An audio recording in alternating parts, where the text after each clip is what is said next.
Hello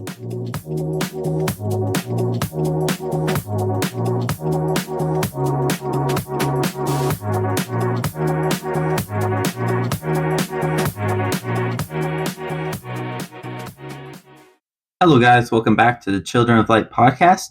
Today you're going to see all three of us, Ethan, Josiah, and I, be in this episode. Ethan's going to start off jumping back into Peter's ministry, and I'm going to help out with that. And then Josiah's going to start into Cornelius's vision. So Ethan, you're up. Awesome. Thank you, Matthew. So we're going to be starting in verse 32 of chapter 9. We only got to 35, so my section's going to be a little bit short, and then Matthew's going to get started, and then like he said, Josiah is going to start up on chapter 10. So I'm going to start with reading verse 32. Now, as Peter was traveling through all those regions, he came down also to the saints who lived at Lydia. So Peter, as we know, as Matthew has explained in the past, Peter is one of the leading apostles, if not the leader of them at this moment. And now we are getting actively into the next part of Acts with Paul, and we will see how much Paul plays into the scene with the rest of the apostles.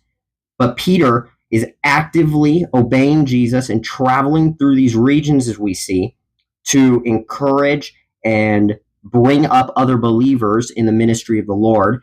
And as we've also explained in the past, saints here refers to Christian believers, as those who have confessed Jesus as Lord in his resurrection.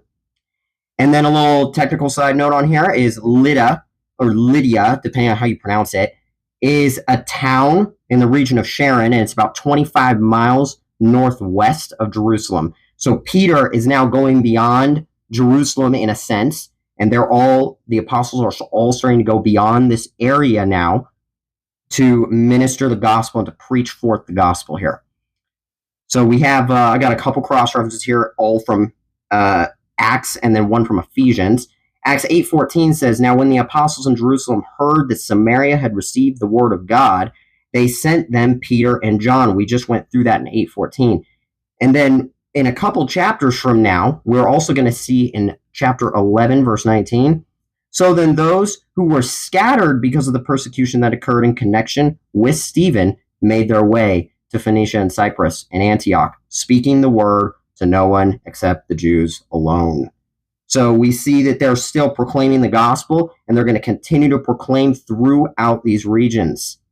Now in verse 33, there he found a man named Aeneas who had been bedridden 8 years, for he was paralyzed.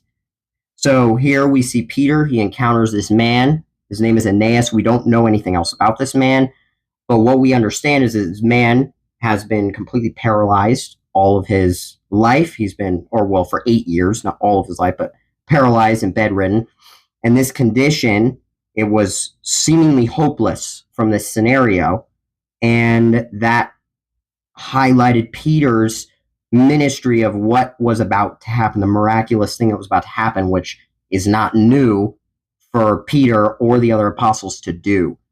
And this kind of echoes some things that happened during Jesus' ministry when Jesus was healing men and women. And in John 5:5-9, not the whole thing, but we see that a man was there who had been ill for 38 years. Jesus said to him, "Get up, pick up your pallet, and walk." And he did. So that is exactly what we are going to see here in just a moment. In verse 34, Peter said to him, "Aeneas, Jesus Christ heals you. Get up and make your bed." And immediately he got up. So there we see Peter doesn't bring any sort of a notion to himself, any glory to himself. He attributes his healing completely to Jesus, showing that it was completely through Christ's power and not Peter's own strength. That is very important for us to understand, that the things that we do in our life are completely because of the Lord. We're not doing anything by our own strength. And if we do, we're going to fail. Aeneas, we see, was healed instantly, and that was demonstrating the authority of Jesus' name. And then the final verse here, "And all who lived at Lydia and Sharon saw him and they turned to the Lord. This miraculous healing completely demonstrated to these people that Jesus was Lord. And we see that moving forward in this book, witnessing these miracles led to the salvation of so many people in the Lord, indicated the effectiveness of signs and wonders in the early church of spreading the gospel. And Matthew is going to start now in verse 36. Perfect. Thank you, Ethan. So yeah, like you said, I'm going to start here in verse 36, and we're almost going to see a little bit of a repeat of what Ethan just talked about, just another miracle and story. So I'm going to read the whole passage for you guys. Verse 36. Now in Joppa, there was a disciple named Tabitha, which translated in Greek is called Dorcas. This woman was abounding with deeds of kindness and charity, which she continually did. And it happened at that time that she fell sick and died. And when they had washed their body, they washed her body, they laid it in an upper room. Since Lydia was near Joppa, the disciples, having heard that Peter was there, sent 2 men to him, imploring him, "Do not delay in coming to us." So Peter arose and went with them. When he arrived, they brought him into the upper room, and all the widows stood beside him, weeping and showing all the tunics and garments that Dorcas used to make while she was with them. But Peter sent them all out and knelt down and prayed. And turning to the body, he said, "Tabitha, arise." And she opened her eyes, and when she saw Peter, she sat up. And he gave her his hand and raised her up, and calling the saints and widows, he presented her alive. It became known all over Joppa, and many believed in the Lord. And Peter stayed many days in Joppa with a tanner named Simon. All right, so here we see another fantastic miracle, also done by Peter. And the first thing I want to notice is the person that we're talking about, Tabitha. What it calls her is a disciple. Disciple means follower. So we clearly see that she was a follower of Christ. And we can see this is proven through the character of her. What we see in verse 36 in the end, that she was abounding with deeds of kindness. So she was a very kind person, and then said, and charity, which she continually did. So she has a servant's heart. She is constantly going out and helping others. And like we saw later in the passage, the widows were showing Peter the tunics and garments that Dorcas used to make. So she probably made these for, the other disciples, probably for the poor. She used to make plenty of clothing. So she is a servant and a very kind person, which are great attributes for a disciple to have. And also, it helped her gain respect and help her be loved in the community, so that when she did die, when she fell sick and died, everyone was kind of distressed because they loved this woman because of what a servant's heart she had. And so, like we just saw, in verse 38, since Lydia was near Joppa, the disciples having heard that Peter was there, so they obviously heard that Peter was in Lydia. The miracle that Ethan just talked about probably spread word super quickly. And so the people in Joppa probably heard about the miracle too, and probably had a little bit of hope that maybe Peter can do something about this. And if not, at least he can be here to comfort us and to kind of give her into the Lord's hands. And so Peter comes down. So Peter comes down in verse 39. He arose and went with them, and when he arrived, they brought him into the upper room. And then verse 40 is what I really want to focus on. Peter sent them all out and knelt down and prayed. That's the first thing he did. Like Ethan was mentioning, he gives no credit to himself.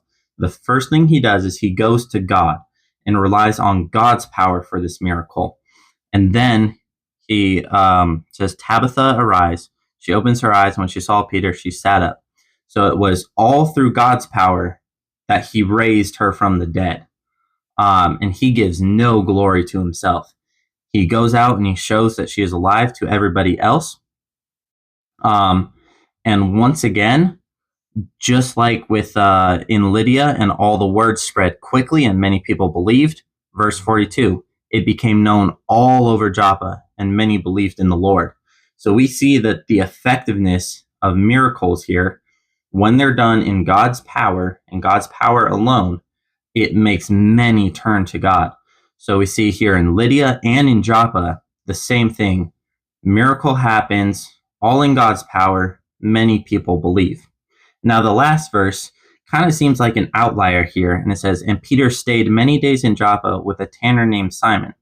The significance of this is that tanners were very looked down upon in the Jewish community because they dealt with dead animals. Dead animals were unclean and made you unclean. Therefore, you couldn't go in the synagogues and everything.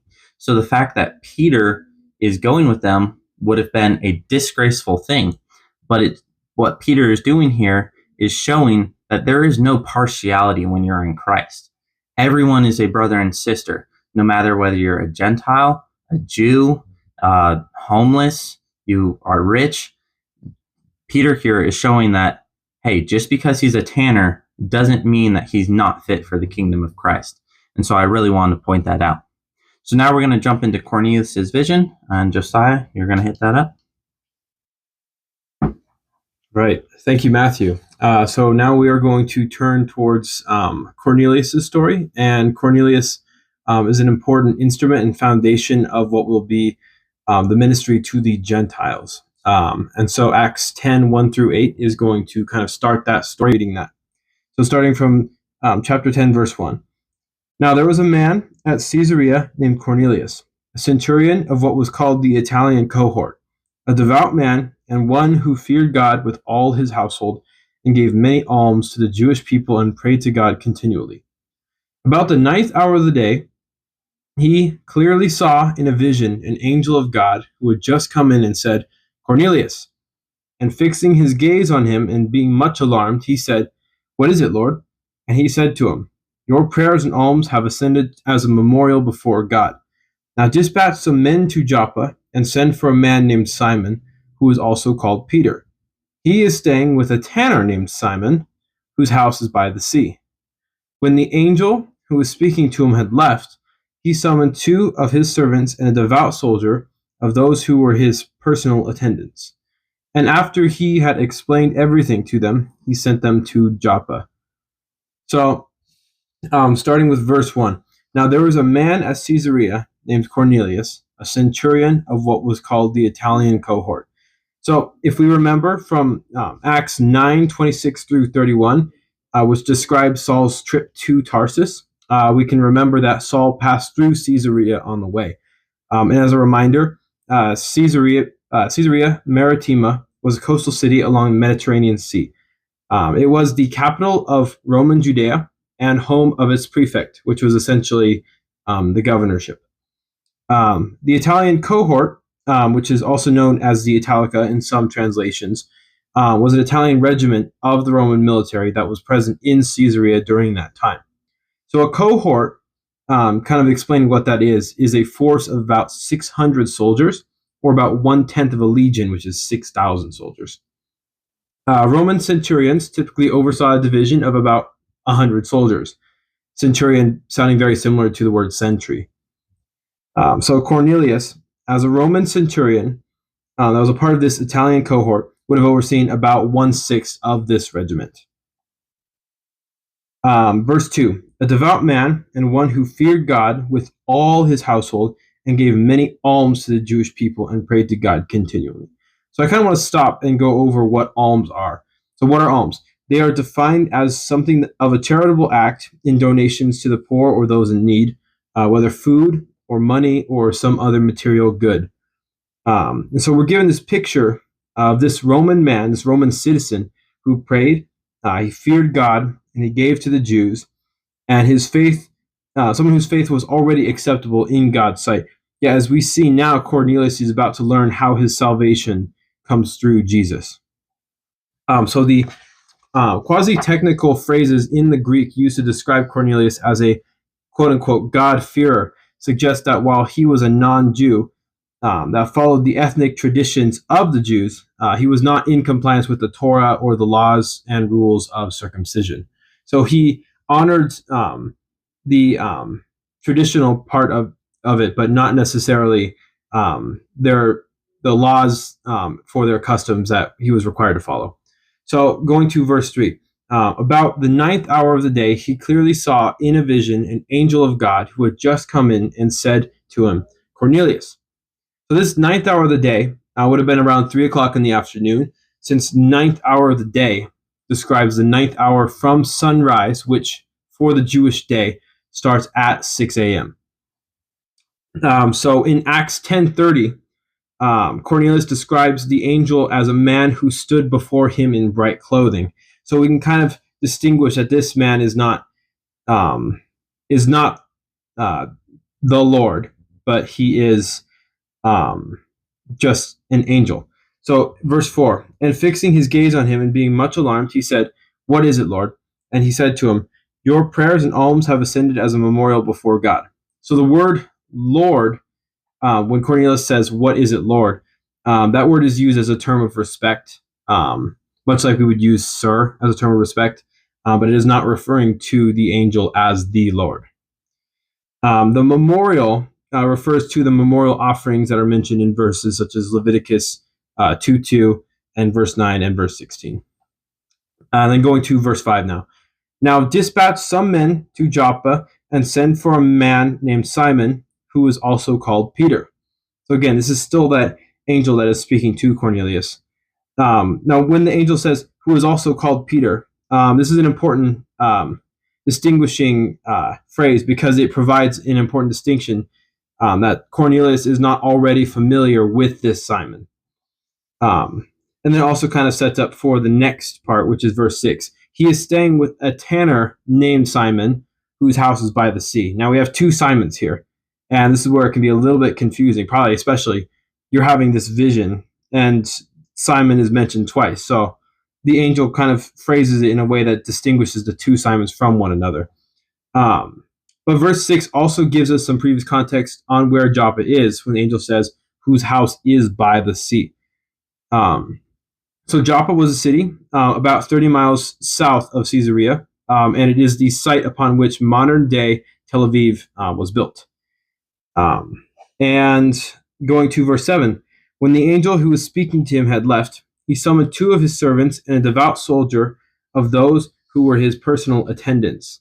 This devout soldier would have been one of about 100 or so soldiers that Cornelius oversaw, and someone that he could apparently personally trust, while the personal attendants would have been his house slaves. Interestingly, the word Eusebius is used to describe both this devout soldier and Cornelius in Luke's writings. And going to verse 8, and after he had explained everything to them, he sent them to Joppa.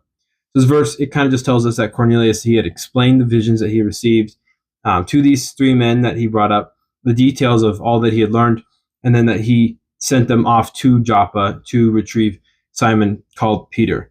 And so that sets us up for this next part of the story. Now I'm going to go ahead and bring Matthew in to close us in our time here. Perfect. Thank you, Josiah, for that setup of Cornelius and Peter. So like you said, in the next episode, we're going to be continuing on in that story. In fact, I believe the next 3 episodes are going to be dealing with this whole Gentile conversion based around Peter and Cornelius. So look forward to that. Thank you guys for listening in, and we hope to hear you soon.